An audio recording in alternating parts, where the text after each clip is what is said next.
Hello and welcome again to this little podcast on starting new congregations, perspectives from church history. I'm Art Collins. This is episode 6. We're still mucking about in the 4th century, 5th century, thereabouts. An incredibly productive time in the church, a time too little studied by people today. And we want to talk about monasticism today.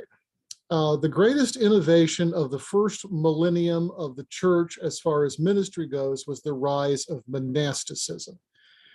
And the first monk that we know of, the first hermit, was Saint Pachomius in the end of the 3rd century.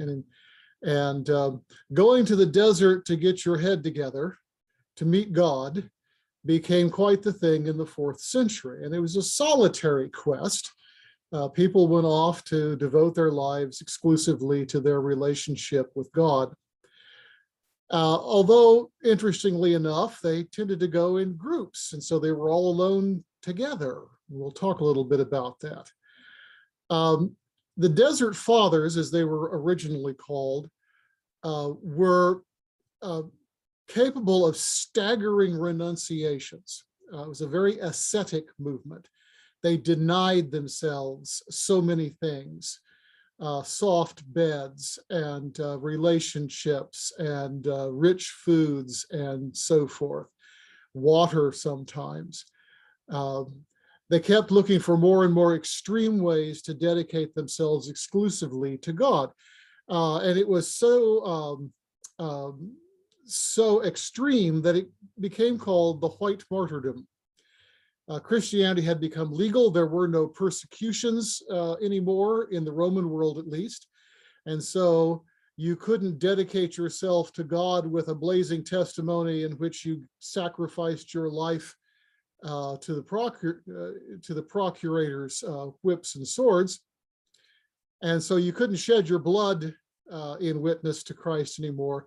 So what you did is you basically cut away all those things that everyone else seems to depend upon, to bleed yourself white metaphorically, to concentrate on nothing but Christ. And that seems very foreign to us. In the West, it was later called councils of perfection. You became a monk in order to be sanctified, to undergo theosis, to prune away everything which was not of God and become only those things which were compatible with a life in God.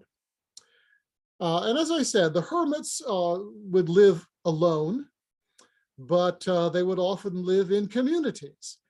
And even those who, like Saint Simeon Stylites and the other pole-sitting saints who would do things like live on top of a pole or a tower in the marketplace for 40 years, had friends and supporters who would bring him food and take away things that needed to be taken away and so forth.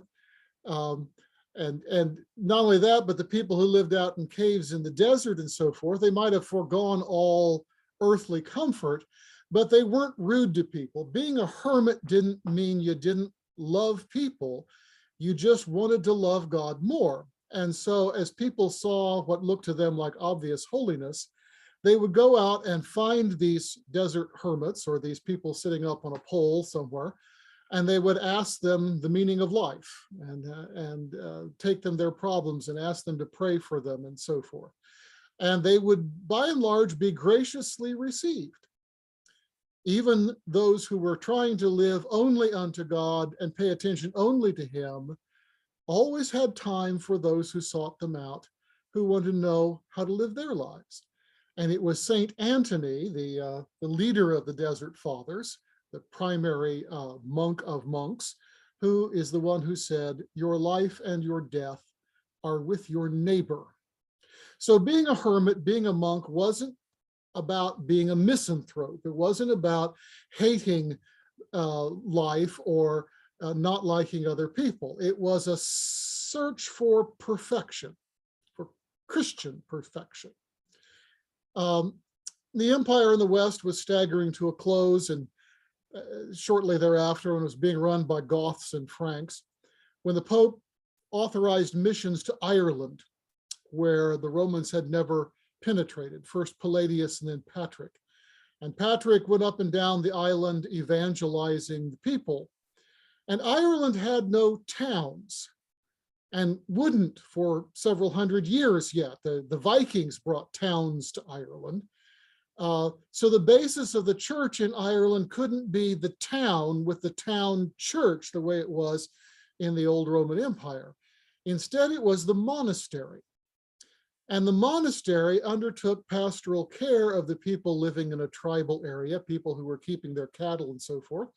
The bishop himself would live as a member of a monastic community, even as he supervised the work in his diocese. He was often the abbot of the community, with the monastery's earthly affairs being run by the prior. Sometimes there was another abbot and prior, and the bishop was just a bishop who was nevertheless part of a community of brothers.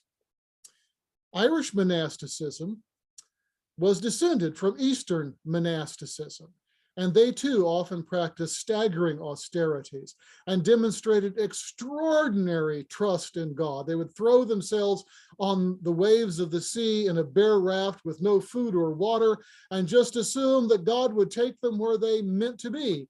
And if God willed that they drowned at sea, well, that was God's will, and we just get to heaven quicker that way.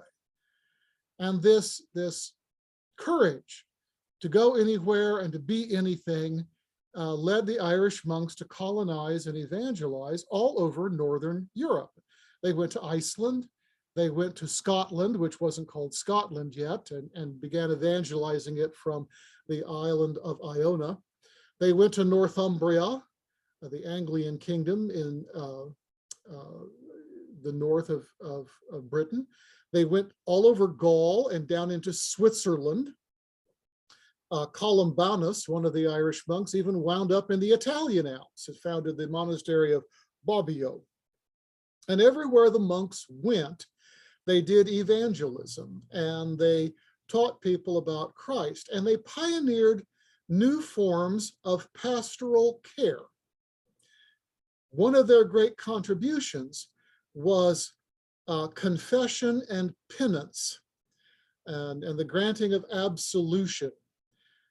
This was in answer to a felt need that had been troubling the church now for quite a while, and that was the problem of finding forgiveness for sins committed after baptism. In the 3rd and 4th century, many people delayed baptism as long as they could, not because they were waiting to make an adult confession of faith according to the pattern recommended by our Baptist or Campbellite friends. Such a theology was utterly unknown in antiquity, but rather they were scared stiff about the consequences of committing sins after their baptism, because all of us stumble, even though we're saved. And the New Testament says there doesn't remain a sacrifice for sins committed after baptism. What do we do about that?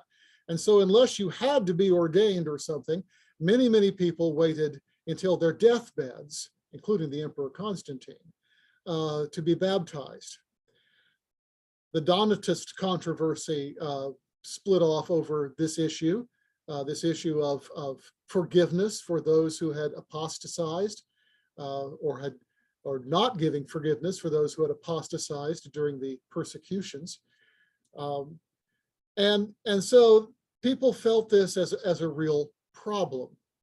And the idea that you could be forgiven without undergoing years of public penance, that you could sit down with a trusted spiritual advisor who had the power of the keys to bind and to loose, and tell this person, tell God through this person exactly what you've done, and to take responsibility for it, and to receive assurance that you were still loved and that you were forgiven, meant that you didn't have to deal with that staggering load of guilt and worry anymore.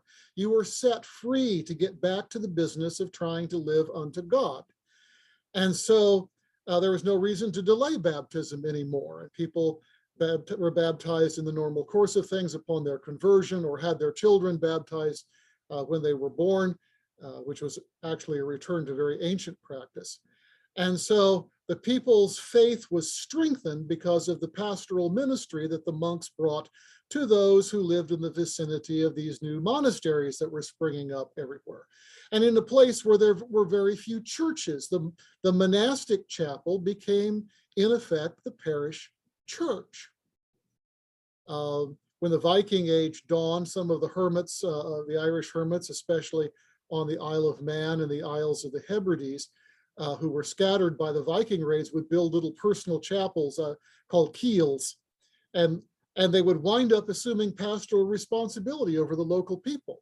And we know these little hermitage chapels functioned as parish churches because people wanted to be buried next to them.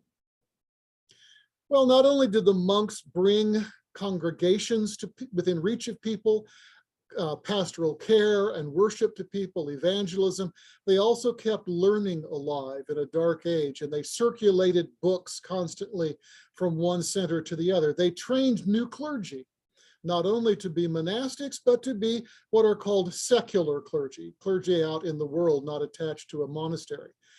And they did this in a fascinating way. They penetrated new cultural groups and they promoted natives to leadership very quickly because they didn't bring a long controlling connection with where they came from. So they handed over leadership and promoted people quickly to become equal to them in the church, which is a problem that missions from Europe and America in the 19th and 20th centuries have wrestled with. In the West, beginning in AD 500, Benedictine monasticism was born. Saint Benedict opened his new monastery at Monte Cassino, and a little later, his sister, Saint Scholastica, opened a convent following the same rule that Benedict had given. And Benedictine monasticism was a little more regular, a little less austere than Eastern and Irish monasticism. Said you shouldn't go for those staggering austerities.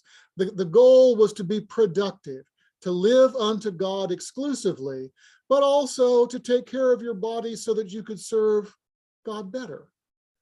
Ora et labora. Work and pray, not just one or the other, was to be the goal. And Benedictine monasticism spread north from Italy and all through Gaul and so forth and reached Britain in 596, 597. And the kingdoms of Kent and East Anglia and Wessex were converted, and eventually the kingdom of Northumbria. And Benedictine monasticism was a big hit with the Old English nobility, and we'll talk about this in the next video as well. Many noble houses founded monasteries under their patronage where members of their family could be buried. And these monasteries, again, wound up acting as if they were parish churches for the villages near them.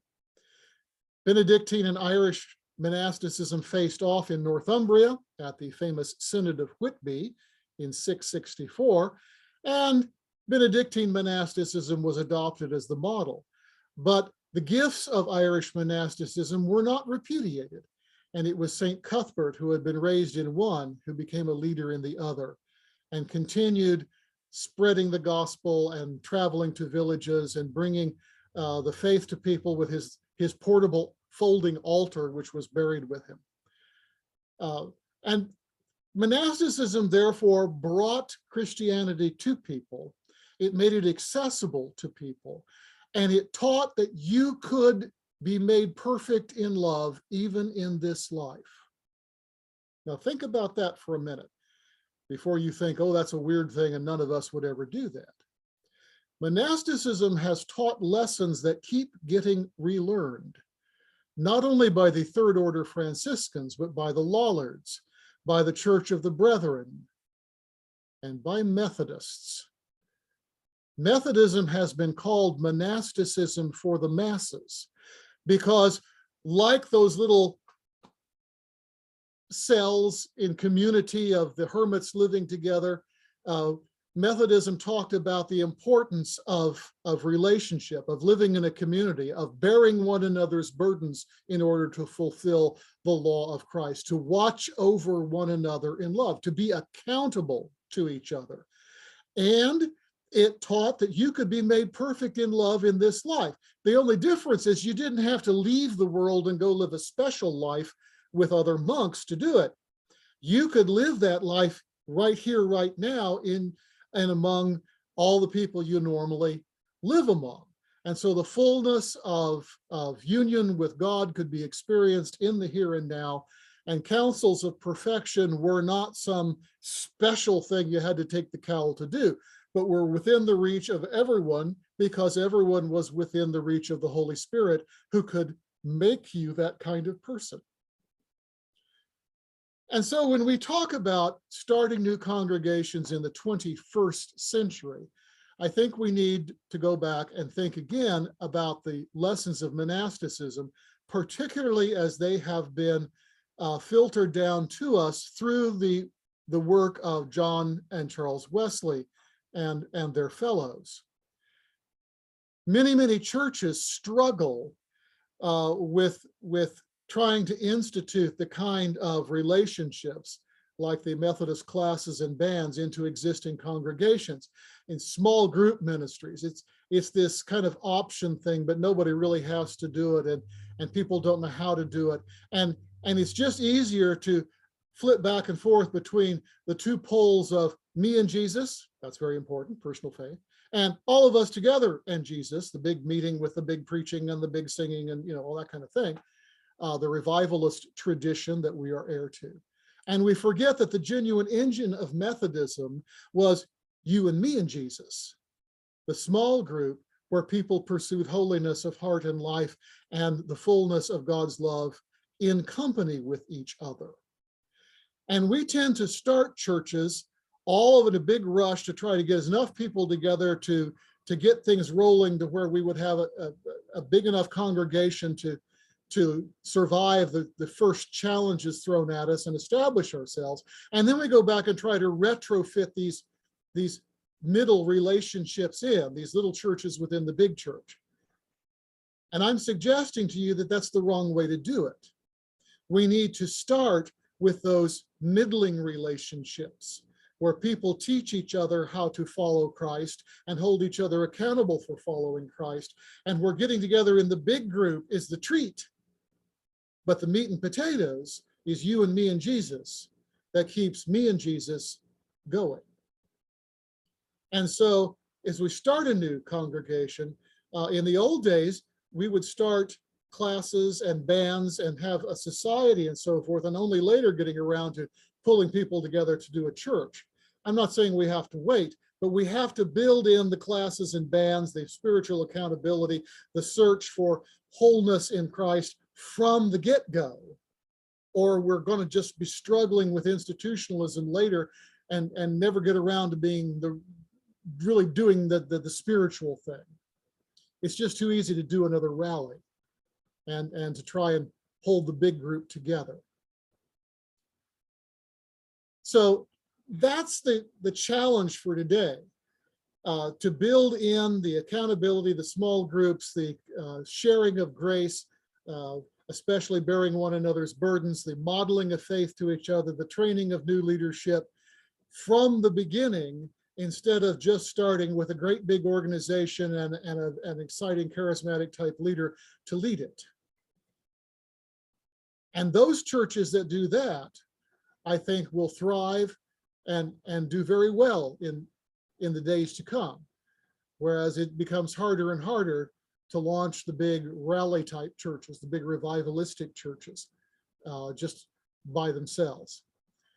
Well, we're going to explore this topic a little further next time, and we're going to take the Old English Church as a type of how to do missions in our next episode. So I ask you to stay tuned and join me then.